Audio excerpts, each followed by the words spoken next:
Hey guys, it's Sam with 2Ms and welcome to this MYXclusive interview. As you guys can see, I have a very special guest here with me. She is a young and fresh talent from Baguio to talk about how she's been, kamusta siya, mga ganap sa buhay niya, her music of course, and everything in between.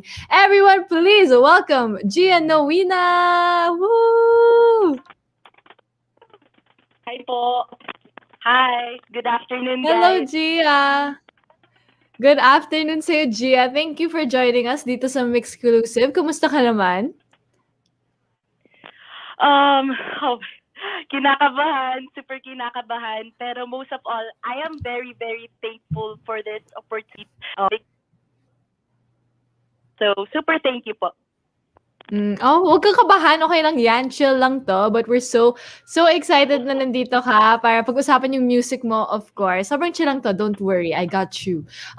But I'm sure madami ka ding ganap sa buhay mo ngayon, although you're still pretty young. Ano ba mga ginagawa mo recently aside from music?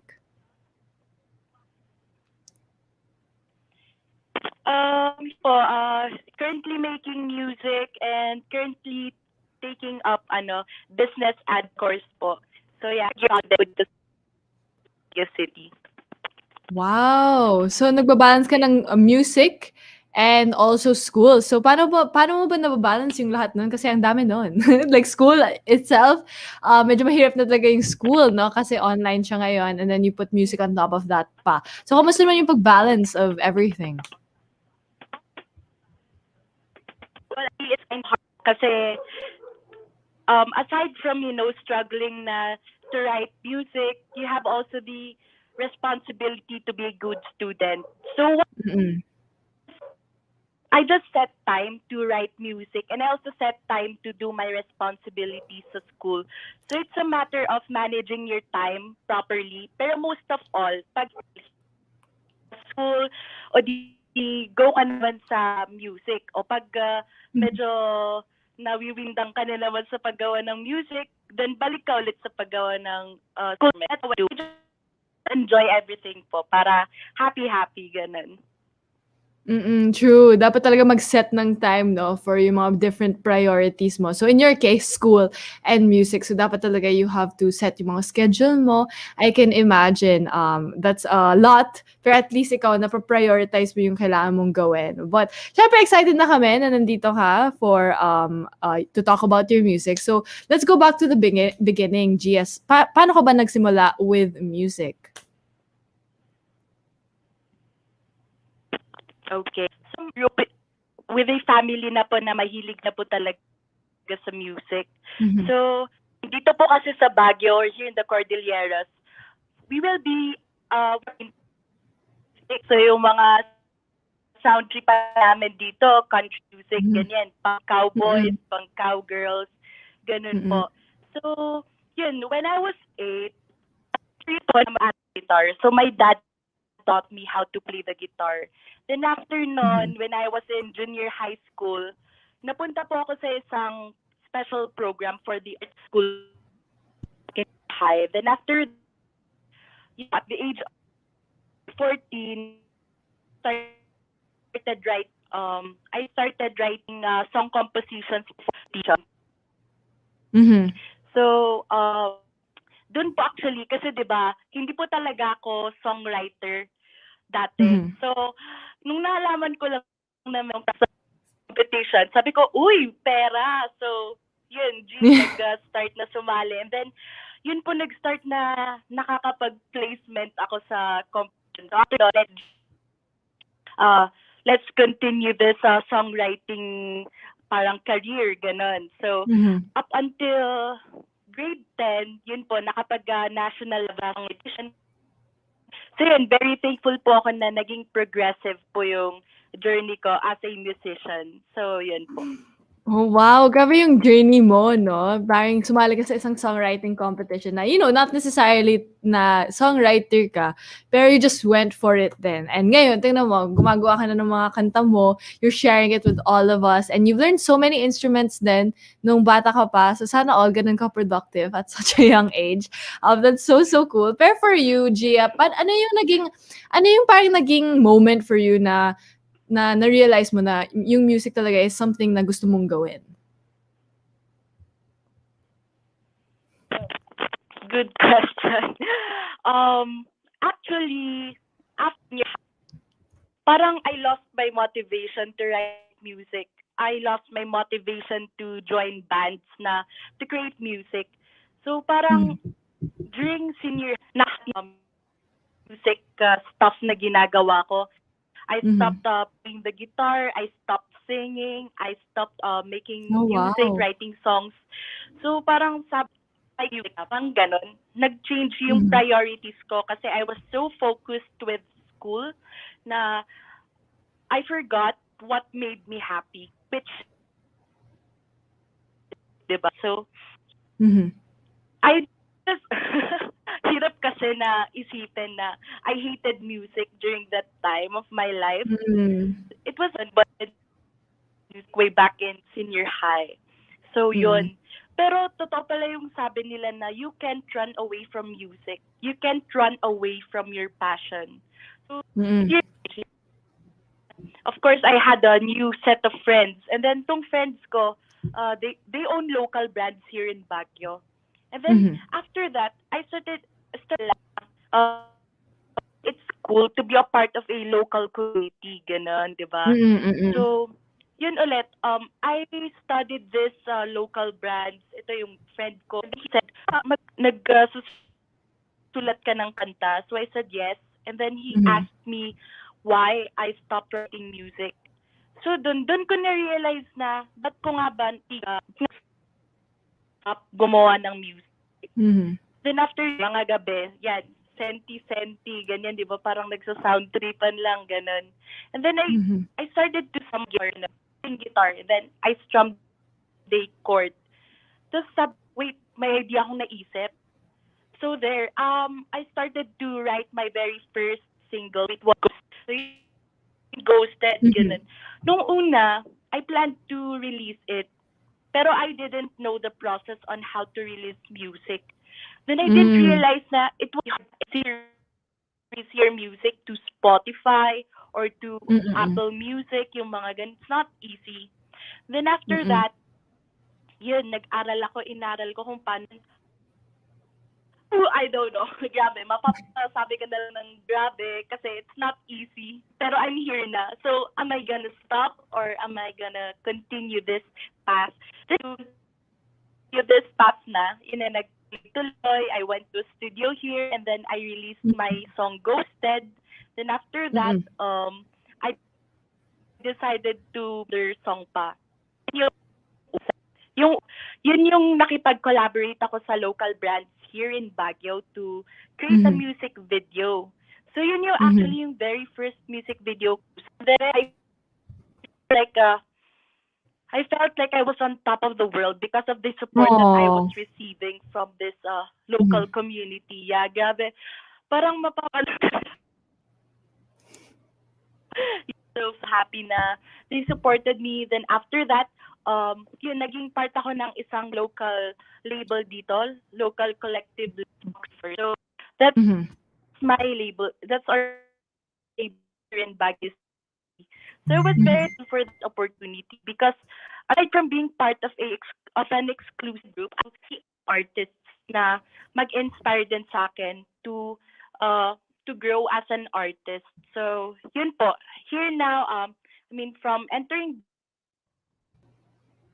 creating more music and happier than ever. Yan po.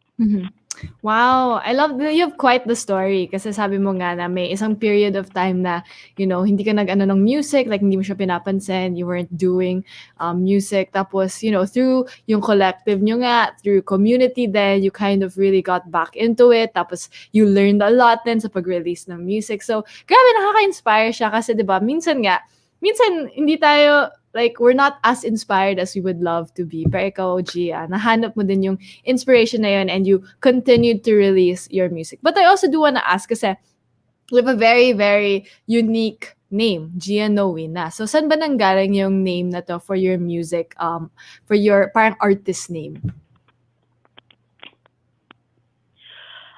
Actually po, that's really not my name, di ba? Jiya Noina. So, my friends call me G. So they're just gonna say, "What's up, G?" Parang ganon, G. Kasi yun po yung first initial ng real name ko.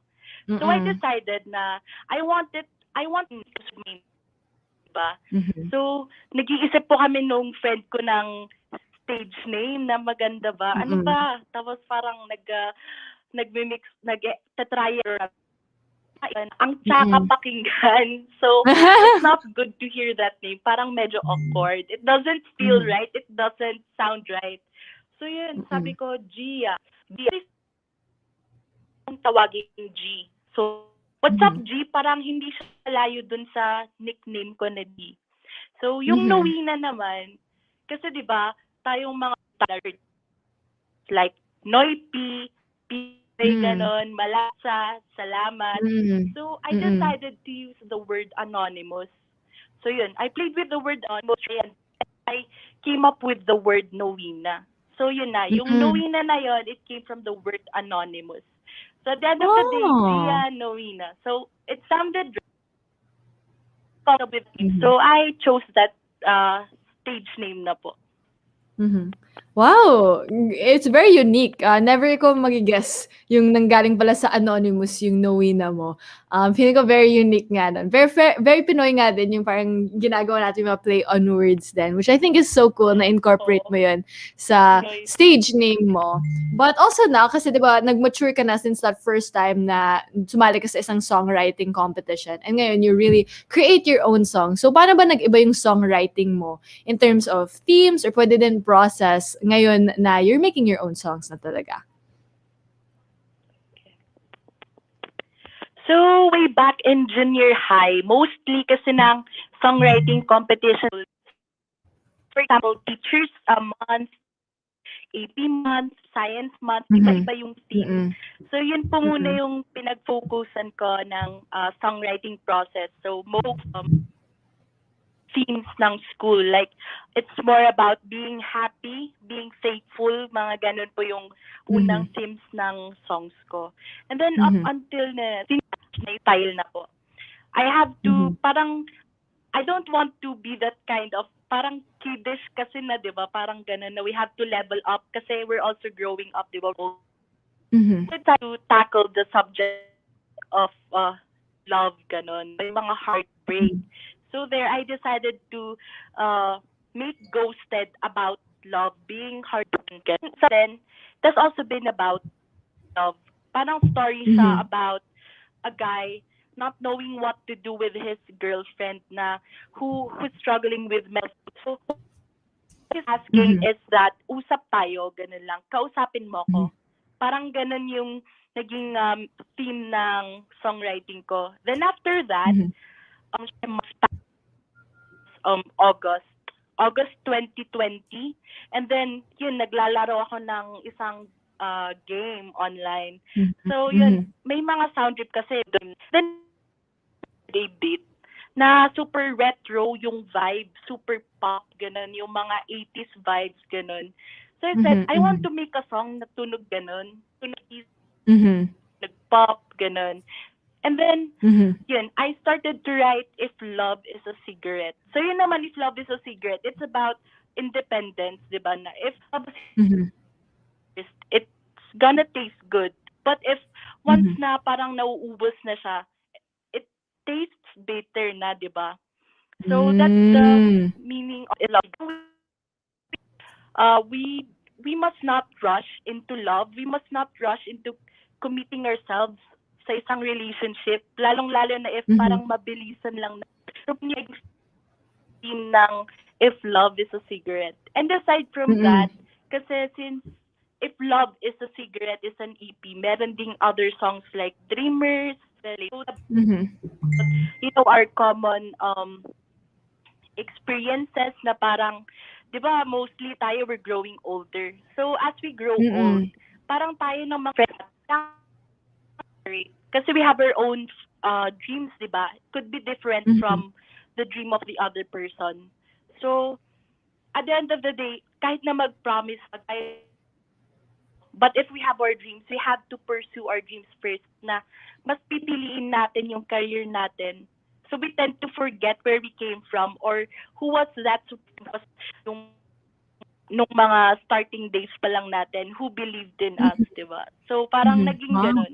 More like thoughts ko talaga yun, feelings na Mhm. since you know, parang merong something wrong pa din, 'di ba? Parang may something wrong sa Mhm. songwriting ko na hindi ko maintindihan. Okay naman yung mga Mhm. songs, but talaga. So Mhm. recently lang, actually earlier this year, I wrote na several songs, acoustic songs Mhm. sila. So parang songs I've written recently, it felt genuine. So sabi ko, what if I release it? What if I release it Mhm. anytime now? And then, Mhm. pinag-iisip songs na to, napakalungkot. Napaka parang, parang it sounds like the artist is struggling with something. Parang Oo, ganun. oo. So sabi ko, wait, so happy lang. So yun, Mhm. it really took some time na for me to realize that an artist should be genuine with doesn't matter what kind of art it is. What matters is you have to be genuine with your art. You have Mhm. to be honest with Mhm. yourself. Kasi Mhm. aside from that, with reflect what experience, diba?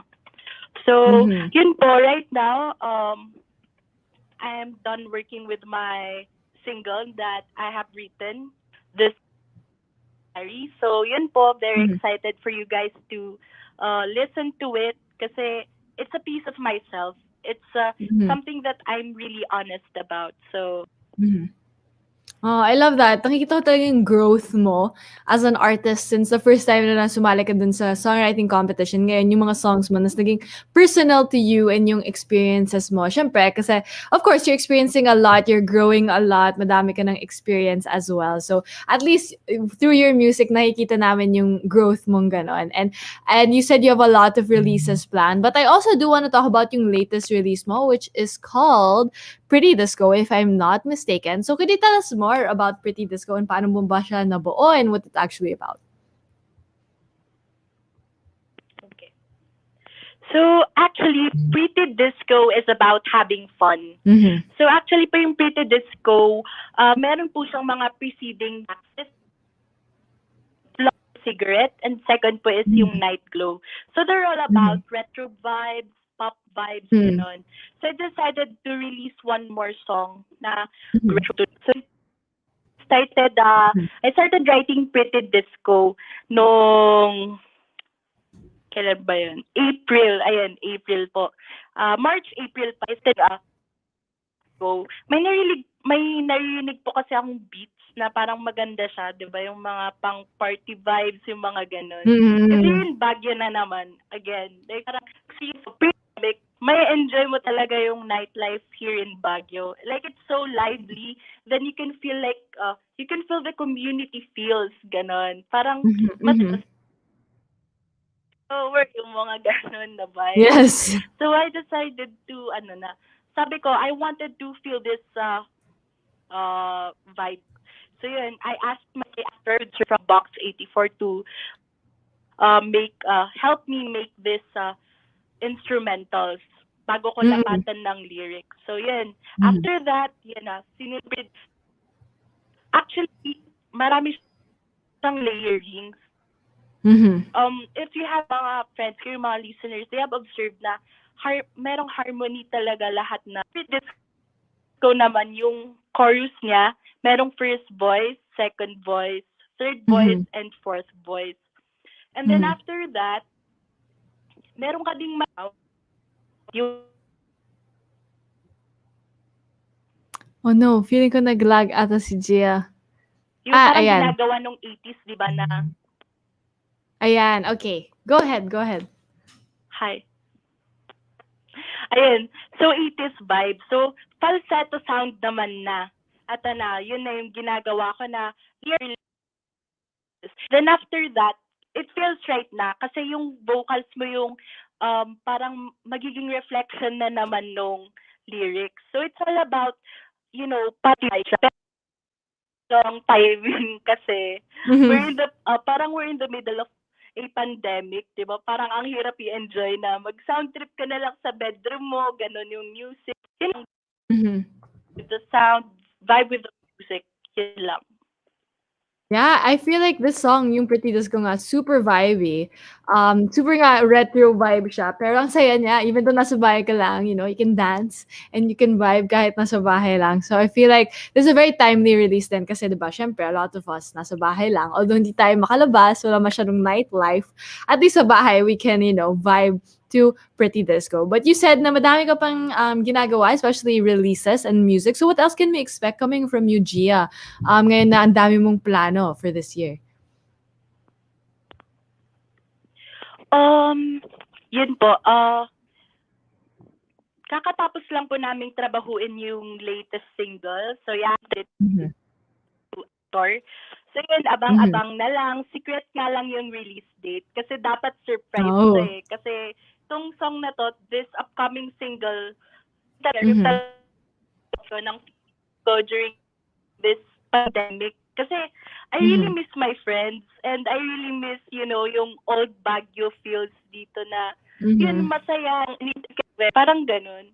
So, Mhm. and then, as of now kasi, we have been struggling with a lot of, sad feelings, mental health Mhm. issues. So, this upcoming single is about supporting your friends, supporting your Mhm. loved one. And this time na we're all drowning. Kasi parang it feels like Mhm. we have been drowning in all lately. Mhm. Negative feelings. So I want this Mhm. song to be an inspiration to, my listeners na hold on tight. Kasi, what things are gonna get better someday. So, Mhm. yun, my song's gonna be different from my previous Mhm. releases kasi go with of retro pop vibes na songs. So, as of now, I'm currently writing acoustic songs naman. Let's Wow. try to experiment with different sounds naman. Parang Mhm. R&B pop, yung mga jazz vibes, Mhm. ganun. Yun. You can expect this sound, guys, and Mhm. yun. Yes, I'm sure madami na ding excited for that kasi sabi mo nga you're trying something new, a little more acoustic R&B type from yung mga retro vibes. So I'm sure people are super excited din sa mga future releases mo Mhm. and everything that you have planned. Dami nga nasa comments namin saying that, they love you and congratulations for everything na ginagawa mo, especially with your music. But do you have a message, Gia, to all of your supporters and to all of your friends and everyone who's been supporting your music? Eto na, excited na yung mga friends ko dyan. Shout out to my friends. Yun, shout out to my friends. Shout out to the local community of Baguio. Shout out Mhm. to, mga school peeps ko dyan. And shout out to my family. So yan, shout out, na-shout out ko na kayo. For you guys for Mhm. supporting me kasi super solid. Without you, I think I would be struggling right now na hindi ko na pinursue yung music or pang middle of this journey. So very Mhm. thankful ako guys for your unending support and thank you for listening to my songs. So yun, super thank you. We will sing more songs in the future. Yun nga lang, medyo experimental pa tayo. So expect different sounds from me and yun, to the local super thankful ako sa inyo guys for inspiring me to pursue music din. So, yan, Box 84 fam, alam niyo yan, lahat kayo na artist dyan, I'm super thankful for you to become a better artist. So, yun, for local artists, let's collaborate. Parang build your own community then, network with other you've been struggling with the same issues and then realize mo na you're not alone ganon parang you have friends you have other you and help you even discover your own sound so yun Mhm. super thankful ako sa inyo guys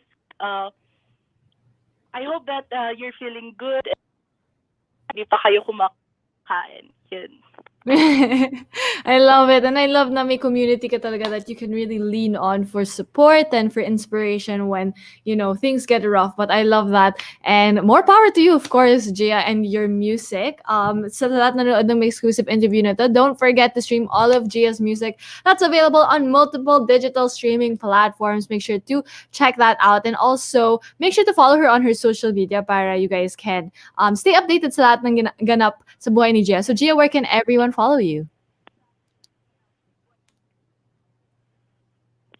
Yes.